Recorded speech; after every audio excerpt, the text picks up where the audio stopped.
Hello বন্ধুরা, আমার চ্যানেলে আপনাদের সকলকে স্বাগতম। চলে এসেছি আজ আবারও একটি নতুন রেসিপি নিয়ে। আজকের রেসিপিটি হলো সুজির বরফি অথবা সুজির হালুয়া। একেবারে পারফেক্ট ভাবে কিভাবে এই সুজির বরফি বা সুজির হালুয়া তৈরি করবেন শেয়ার করবো আজ তারই রেসিপি। এই পদ্ধতি ফলো করে আপনারা যদি সুজির বরফি তৈরি করেন, একদম পারফেক্ট সুজির বরফি আপনারা তৈরি করতে পারবেন।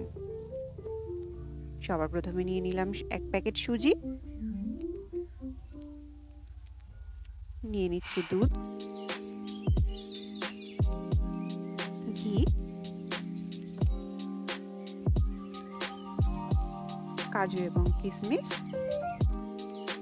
এবং সর্বশেষ উপকরণ নিয়ে নিলাম চিনি।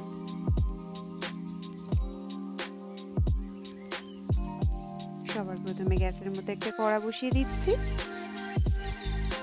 দিয়ে দেবো সুজিটাকে আমরা ভেজে নেব। আমি এখানে 150 গ্রাম মতো সুজি ব্যবহার করছি।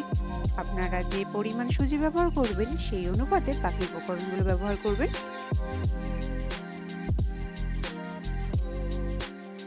সুজিটাকে এবার শুকনোভাবে ভেজে নেব। 2 থেকে 3 মিনিট এভাবে ভাজার পর দেখবেন সুজিটা একটু হালকা ব্রাউন কালার চলে এসেছে। তখন বুঝবেন আমাদের সুজিটি একদম পারফেক্ট ভাবে ভাজা হয়ে গিয়েছে। এই পর্যায়ে অ্যাড করছি 1/4 কাপ ঘি।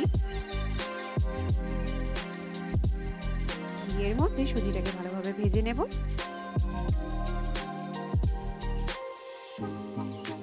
এই পর্যায়ে অ্যাড করে দিচ্ছি কাজু এবং কিশমিশ কুচি। এই কাজু, কিশমিশ এবং ঘি তিনটেই একসঙ্গে ভাজা হয়ে যাবে। সমস্ত উপকরণটা ভালোভাবে ভাজা হয়ে গেলে অ্যাড করব দুধ। আমি দুধটাকে একেবারে অ্যাড করছি না, আমি 3 বারে দুধটাকে অ্যাড করব।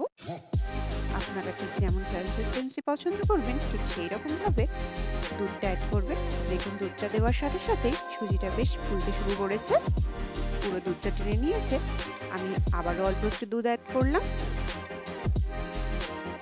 ঠিক এইভাবে সুজিটা পুরোপুরি যতক্ষণ না ফুলে উঠছে ততক্ষণ পর্যন্ত দুধটাকে অ্যাড করব। আবারও দুধ অ্যাড করছি।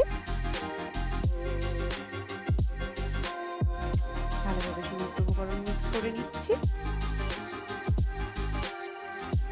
দেখুন একটা পর্যায়ে গিয়ে দেখবেন সুজিটাই ফুলে উঠেছে এবং আর দুধ স্টক করছে না। সেই পর্যায়ে বুঝবেন আমাদের আর দুধের প্রয়োজন নেই। 2 থেকে 3 মিনিট এটাকে ফুটতে ছেড়ে দেব।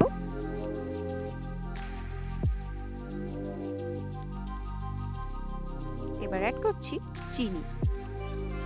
এখানে আমি 150 গ্রাম মতো চিনি অ্যাড করলাম। আপনারা যেমন মিষ্টি খেতে পছন্দ করেন সেই অনুপাতে চিনির পরিমাণ কম বা বেশি করতে পারেন। ভালোভাবে মিক্স করে নেব।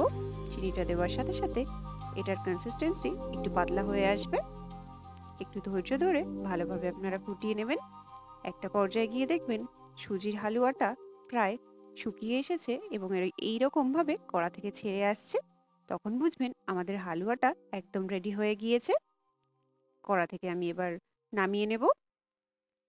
একটা প্লেট নিয়ে নিচ্ছি। প্লেটের মধ্যে সামান্য একটু ঘি ব্রাশ করে দিচ্ছি। আপনারা চাইলে সয়াবিন তেলও ব্রাশ করতে পারেন অথবা বাটার পেপারের উপরেও এটাকে সেট করতে দিতে পারেন। আমার ঘি ব্রাশ করা হয়ে গিয়েছে।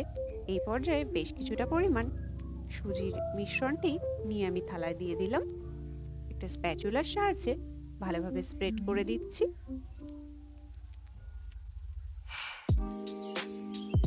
আমি এটাকে বরফি তৈরি করব, সেই কারণে আমি এটাকে থালার মধ্যে স্প্রেড করে জমতে রাখছি। আপনারা যদি কেউ চান এটাকে অন্য কোনো শেপ দিতে পারেন বা এইভাবেও এটাকে সার্ভ করতে পারেন।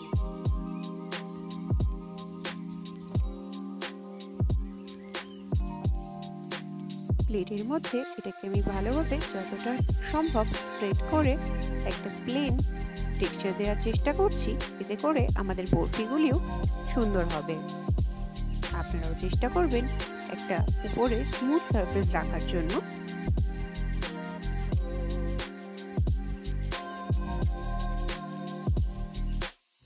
পুরোটা প্লেন করা হয়ে গিয়েছে। এই পর্যায়ে আমি কিছুটা কুচনো কাজু বাদাম দিয়ে দেব। আপনারা চাইলে এখানে কিশমিশ এবং পেস্তাও অ্যাড করতে পারেন।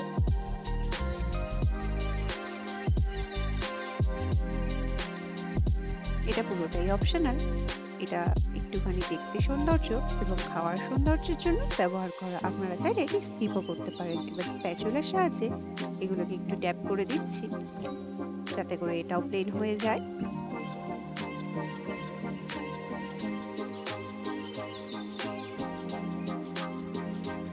রেডি হয়ে গিয়েছে। এটাকে আমি 2 ঘন্টা থেকে 3 ঘন্টার জন্য রেস্টে রাখবো। ফিরে এসেছি 2 থেকে 3 ঘন্টা পরে। দেখুন আমার হালুয়াটা একেবারে সেট হয়ে গিয়েছে। এই পর্যায়ে ছুরি দিয়ে আমি কেটে একটা বরফির আকৃতি দিয়ে নেব।